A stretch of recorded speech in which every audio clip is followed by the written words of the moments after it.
Hola chicos, vamos a seguir entonces mirando un poco, estudiando y aprendiendo em, sobre la radiación que llega al planeta. ¿Se acuerdan que hace unas diapositivas atrás dijimos que el 99,97% de la radiación que llega al planeta, ¿no es cierto?, provenía del Sol? Bueno, esa radiación que proviene del Sol está compuesta de distintos tipos de ondas electromagnéticas. No nos vamos no vamos a profundizar en las cuestiones de definición, digamos, de lo que es una onda electromagnética, pero piensen en una onda electromagnética como como algo parecido a lo que habíamos visto con las ondas de los terremotos, ¿sí? Eh, entonces vamos a caracterizar la radiación que llega al planeta y fíjense que acá tenemos, bueno, digamos, se organizan en algo que se conoce como espectro electromagnético. El espectro electromagnético entonces está conformado por radiación de menor energía y radiación de muy alta energía, que está representada en este esquema. Dentro de la radiación de poca energía tenemos las microondas y las ondas de radio, tenemos otro tipo de ondas, ¿no es cierto? Como la de la luz infrarroja, por ejemplo. En un sector tenemos lo que llamamos luz visible, más allá tenemos el ultravioleta y hacia la zona donde hay mayor energía en las ondas es en la zona de rayos X, rayos gamma, etc. No vamos a caracterizar demasiado cada tipo de radiación, pero sí acá quiero que noten la forma en que están puestos los números, anotadas, la característica que se conoce como longitud de onda, que es cuánto mide, por ejemplo, una de estas ondas de pico a pico. O sea, esta sería la longitud de onda. O de valle a valle, ¿no es cierto? Longitud de onda. Bueno. Por ejemplo, las microondas o las ondas de radio tienen una longitud de onda de 1 milímetro, o sea que son ondas grandotas. Eh, 1 milímetro es el milímetro que medimos en la regla, digamos. Son vibraciones, ¿no es cierto?, que, digamos, tienen esas dimensiones. Son de baja energía, como ya dije. Para el lado de las ondas de mayor energía tenemos los rayos X, los rayos de gamma, ¿no? Que tienen, este, acá están nanómetros, 10 a la 6 nanómetros, o sea, 1 milímetro, 10 a la 5, 10 a la 4, 10 nanómetros, 1 nanómetro. Si un nano quiere decir 9, quiere decir que es digamos, 9 ceros más chicos, ¿no es cierto?, que el metro. O sea, serían 0,8 ceros y un 1. Un nanómetro sería 0,000000, 8 ceros y después el 1. Bueno, como para ubicarnos en la escala de la que estamos hablando nada más. Resulta que el espectro de luz visible está conformado a su vez por distintos tipos de radiación de onda. Esto se pone manifiesto cuando alumbramos, por ejemplo, un prisma, ¿sí? El prisma descompone los colores. ¿Qué cosas hacen de prisma? Por ejemplo, una mancha de aceite en el piso descompone los colores de la luz visible. El arco iris en las nubes también pueden hacer de prisma y descomponer la luz visible en los colores que la conforman. Bueno, lo que quiero destacar es que esta longitud de onda del rojo es la menos energética. Acuérdense que acá en esta zona estaban las longitudes de onda menos energética y acá las más energéticas. Entonces, el violeta tiene más energía que el rojo. No nos lastima, pero, por ejemplo, sí nos puede lastimar el ultravioleta, que es más energético que el violeta. Acuérdense que en el verano, cuando nos exponemos al sol, ¿sí? La radiación que nos quema es la radiación ultravioleta. Por ella nos quedamos tostados, ¿sí? Pues nos tostamos, nos quemamos y tenemos esos colores a veces que en el verano parecen signo de buena salud, pero en realidad es peligroso hoy exponerse a la radiación ultravioleta. No podemos ver la radiación ultravioleta. Nuestros detectores de radiación, que son los ojos, por ejemplo, no ven la radiación ultravioleta. ¿Tenemos detectores, pregunto, para la radiación infrarroja? La radiación infrarroja es el calor. Y sí, tenemos detectores. La piel es el detector para la radiación infrarroja. Y otro detector más que tenemos es el que detecta el sonido. ¿Sí? Nuestros oídos pueden detectar radiación en esta zona, ¿no es cierto?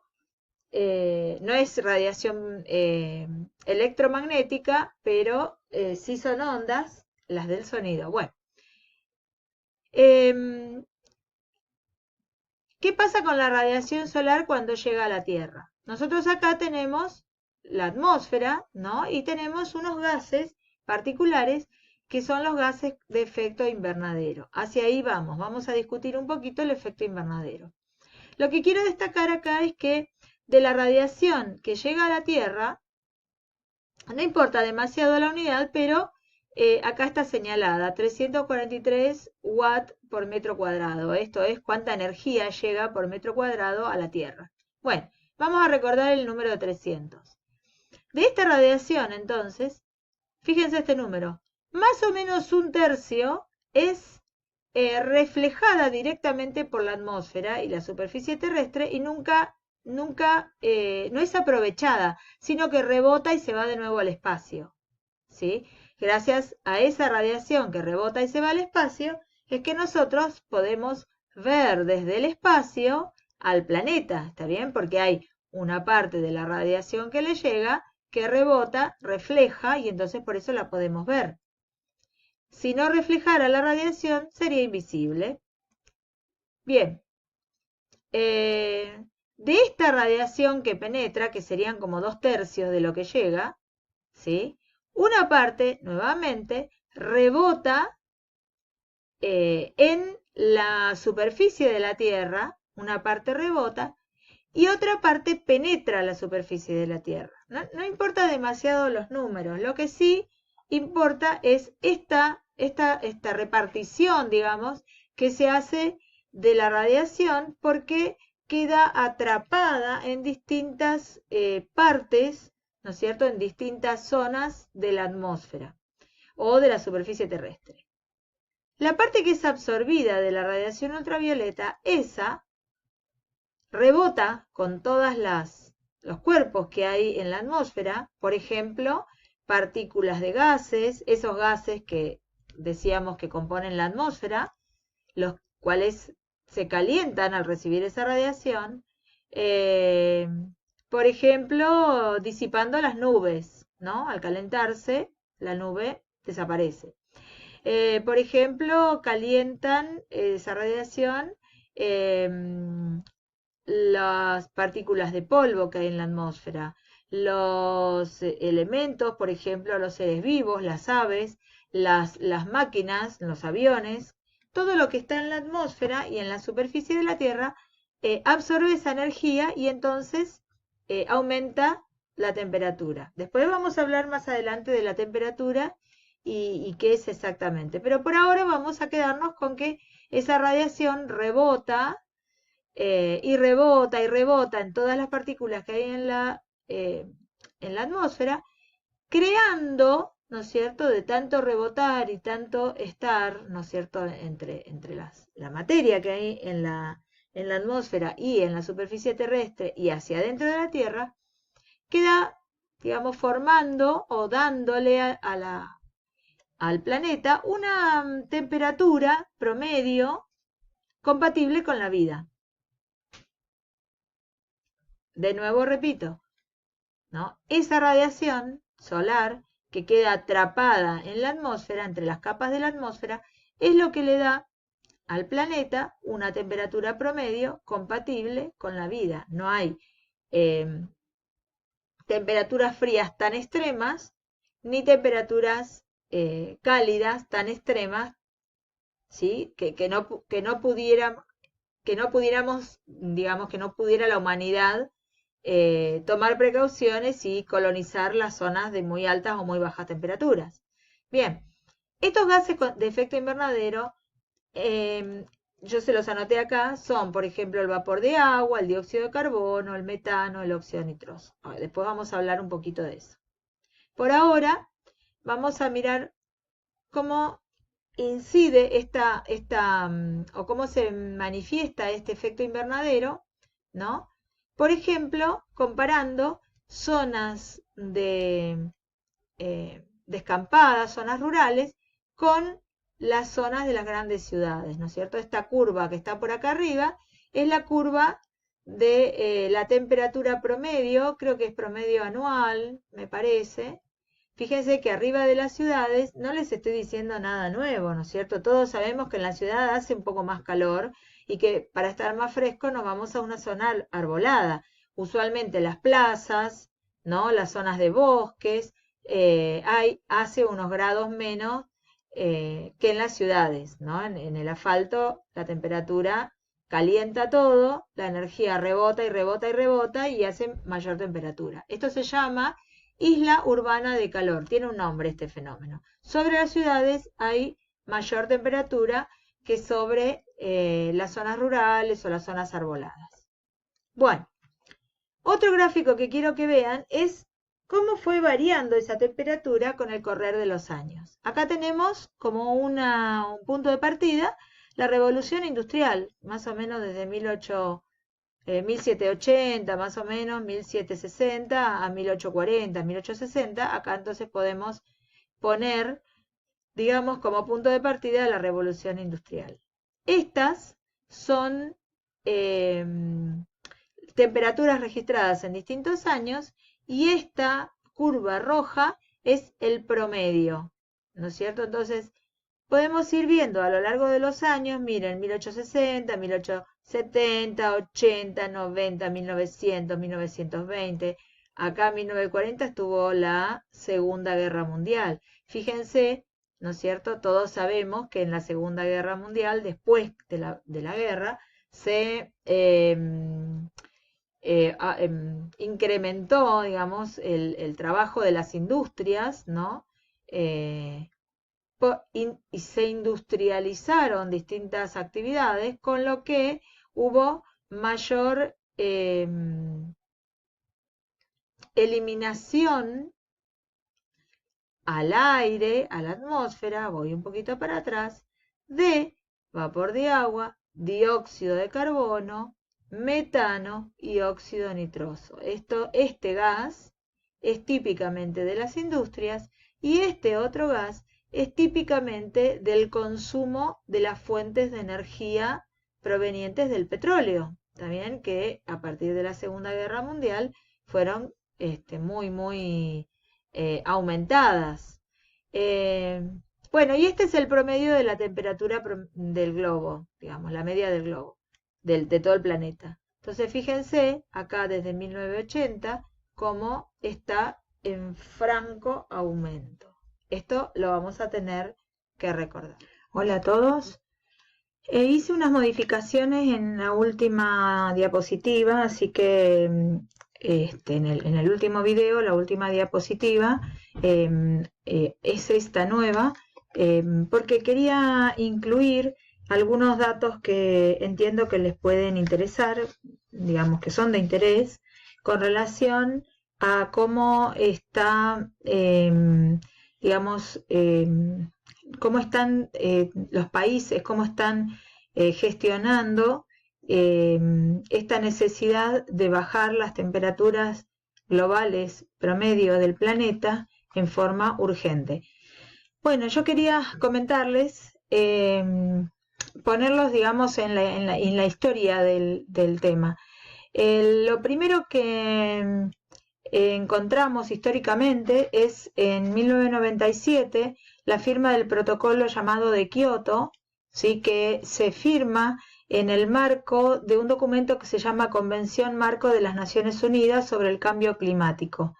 Ese protocolo de Kioto, en ese protocolo de Kioto se firmó un compromiso para reducir las emisiones de los países que integran, creo que son como 195 países los que integran las Naciones Unidas, todos estaban obligados a firmar el protocolo y la idea era reducir las emisiones de gases con efecto invernadero, GEI, ¿no es cierto? Desde el 2005 al 2012. Vencía en el 2012 este protocolo de Kioto. Desde el 97 en que fue firmado, vencía en el 2012. En el 2009 se firmó otro acuerdo en Copenhague, donde, por supuesto que entre medio de estos, ¿no es cierto?, hay reuniones año a año en donde se monitoreaban los avances o los retrocesos, digamos, en el cumplimiento de lo pactado. O sea, si se firma un pacto que, digamos, suscriben muchos países, también tienen que arbitrar los medios, se tiene que arbitrar los medios internacionalmente para controlar que los países cumplan con lo pactado, ¿no es cierto? Bueno, lo próximo importante que encontramos es el Acuerdo de Copenhague, que es del 2009, que dice que hasta 2010 los países tenían tiempo de comunicar, ¿no es cierto?, sus intenciones, qué porcentaje iban a bajar las emisiones de gases con efecto invernadero, con relación a otros niveles. Entonces, por ejemplo, en esa lista, que no la puse acá porque, digamos, son números y es aburrido, pero solo quiero destacar estos datos. Por ejemplo, Estados Unidos en ese momento dijo que para el 2010 iba a reducir en un 17% la emisión de estos gases con relación a la que había tenido en 2005. Europa, por ejemplo, se comprometió a bajar un 20% con relación a 1990, y China se había comprometido a bajar un 45% la emisión de gases con efecto invernadero con relación a la emisión que había tenido en 2005, y también se comprometió a aumentar el uso de combustibles no fósiles. Bueno, en ese acuerdo se reglamentaban un montón de otras situaciones, por ejemplo, aquellas que tenían que ver con la compra-venta de lo que se llaman créditos de carbono. Quiere decir que si un país no puede, digamos, sus industrias no pueden, por este acuerdo firmado, ¿no es cierto?, y reglamentado, no pueden emitir cierta cantidad de gases con efecto invernadero, que habíamos visto que uno de ellos era el dióxido de carbono, entonces ese país, por ejemplo, puede trasladar industrias a otros países que no cubran la cuota de emisión de carbono, con lo cual, por ejemplo, podría haber industrias instaladas en países de Sudamérica, ¿sí?, industrias chinas o fábricas chinas instaladas en un país de Sudamérica o en otros países. Cualquier parecido con la realidad, cualquier recuerdo que tengan, no es pura coincidencia, es que eso pasó, eso pasa. Bueno, el otro hito importante es el Acuerdo de París en 2015. Ahí el Acuerdo de París fue considerado como un acuerdo, digamos, muy importante. Ahí en ese acuerdo los países se comprometieron y esto lo puse entre comillas porque es parte de la redacción, muy por debajo de 2 grados centígrados respecto a los niveles preindustriales, tal como dice acá. Comprometiéndose a realizar todos los esfuerzos necesarios para limitar ese aumento a los 1,5 grados centígrados. Fíjense de qué valores estamos hablando. 1,5 grados centígrados para nosotros, para el cuerpo humano, es imposible de discriminar. O sea, salvo por ejemplo que sea fiebre, ¿no? Tengo 38,5 y ahí me doy cuenta de que algo me pasa. En el ambiente, por ejemplo, es imposible de saber si en este momento tenemos, por ejemplo, 20 grados o 21,5 grados centígrados, ¿sí?, en el ambiente. Pero en el en el promedio del planeta, ese número es muy grande, alcanzando, por ejemplo, para desplazar poblaciones completas de seres vivos. Por ejemplo, voy a poner el ejemplo que en otro aspecto ya nos habíamos encontrado con esto, del mosquito del dengue.